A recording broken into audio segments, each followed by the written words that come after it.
Hey, what's going on, ladies and gentlemen? It's your favorite wrestling lumberjack fan. As you can see, I still have the gift from Uncle Mick, but I figured, you know what? Let's also support our Samoan werewolf, Jacob Fatu, our new United States champion. Congratulations. Guys, I've had a couple thoughts on the brain in this wrestling noggin of mine, and I've had a couple theories that I would like to share with you, and I hope you'll share them with your friends because I think you're going to like this. So, theory number one. Now, first of all, congratulations to Jade Cargill for competing in her very first ever WrestleMania. Congratulations.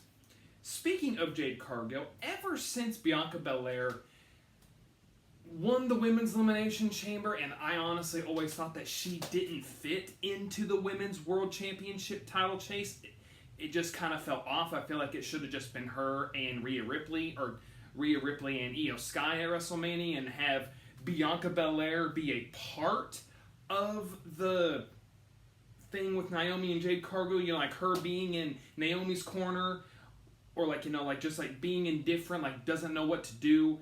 But then I started having a theory, because I've heard a lot of people say, you know, ooh, we cannot wait for Bianca to turn heel. And then I've also heard people say that she's already a great heel, and then I started to think, what if Bianca's been a heel this entire time? What if, okay, so let's set the scene.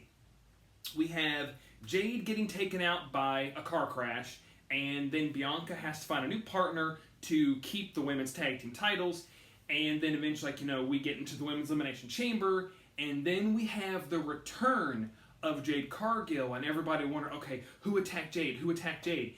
And it turns out it was Naomi, and then you have Bianca just like freaking out in the pod, be like, no, no, no. And then she goes on to win, and then she gets the title shot at WrestleMania.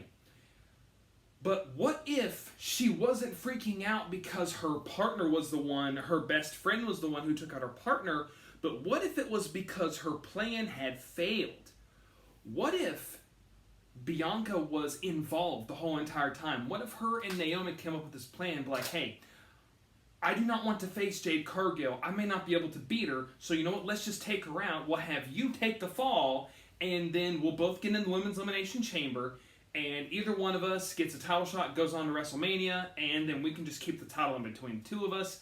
Kind of like a remake of between Michelle McCool and Layla when they were both the Women's Champion, and they had the broken pieces of the Women's Championship that they would put together to make the one Women's Championship.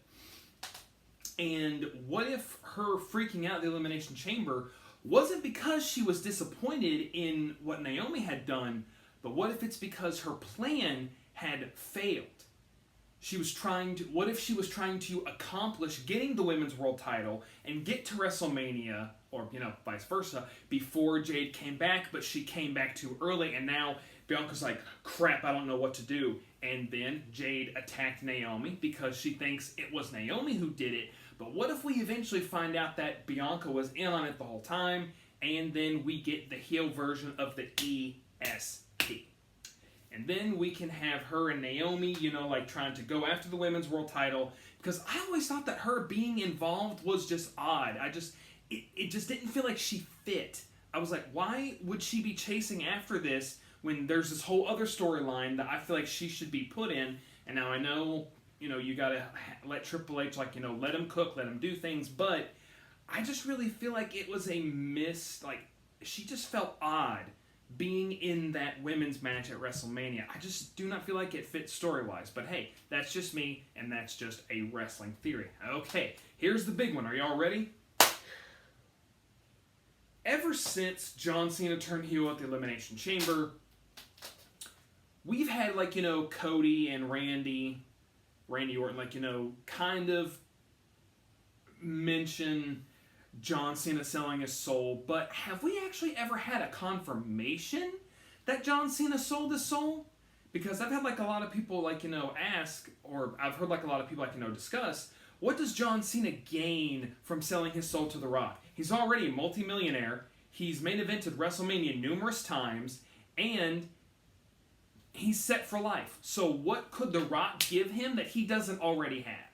Now, I know some people in the comments might say, if anyone does comment, please comment, that, well, it was only way how he was going to get to the main event at WrestleMania. Okay, I have a thought on that as well. after the Royal Rumble, John Cena placed himself in the Elimination Chamber way even before he sold his soul. It was even before the Elimination Chamber, before The Rock even asked Cody about selling his soul. So it makes me wonder, what if John Cena never in fact sold his soul to The Rock? What if John Cena just decided, you know what, I've had enough, I'm gonna just turn heel? What if he just decided to turn heel because he had enough? You know? And like, you could have John Cena and The Rock together, but you could eventually have, like, you know, what if Cody Rhodes comes back, or when he comes back, and, you know, him and John Cena are bickering at each other again, like, you know, Cody's, like, belittling John Cena, like, yeah, you had to sell your soul to get that, so you didn't really earn it. And then you could have John get in Cody's face and say, I never sold my soul. And, like, you know, just drop that pin, or have, like, the mic drop, and you could have just Cena walk out. Because John Cena has never really confirmed it, and unless, like, it's, like, subtle hints, and I've just missed those subtle hints completely, what are the odds that this is all still a ruse to get Cody to sell his soul? What if this is all like a thing of, like, you see what John's got? You could have that if you just sell your soul to The Rock. You know, let me be the Shang Tsung of the WWE. Because Triple H certainly is not being the Shao Kahn, or he might be trying to be, but that's a whole other issue. But yeah, what if this is all an elaborate thing? Like, okay, he might say no, so let's just have a backup plan. What if John Cena just decided to join The Rock? He'd be like, you know what? I'm going to join you. You sold me on it. I'm going to join you, but I'm not going to give you my soul because The Rock doesn't have anything to give to Cena. There's no way Cena could benefit from giving his soul to The Rock. Like, what at all does John Cena have to benefit from giving his soul to The Rock, other than maybe getting him to WrestleMania? But like I said, he was already pulling those strings, those politics, to get himself into the Elimination Chamber way before they even started talking about the Cody Rhodes selling his soul thing. What if John Cena just decided to join because he had enough of the fans and he's going to do things a different way? But guys, that's just a theory, a wrestling theory. Put in the comments below, what do you think about these theories? Did I miss the subtle hints that John Cena actually indeed sold his soul and I just missed them? Guys, do not forget to put in the comments below what other theories you might have that you would want me to talk about. I really want to know. And if you like this content, please go over to my channel, hit the like button on any of my videos. It will help my channel grow, and I might be able to do this for a living. Who knows? I would like that. But do not forget to elbow drop that like button and Superman punch your way to the subscribe button for the 1, 2, 3. And I'll see you all next time as we talk inside the ring. Bye, guys. I'll see you next time.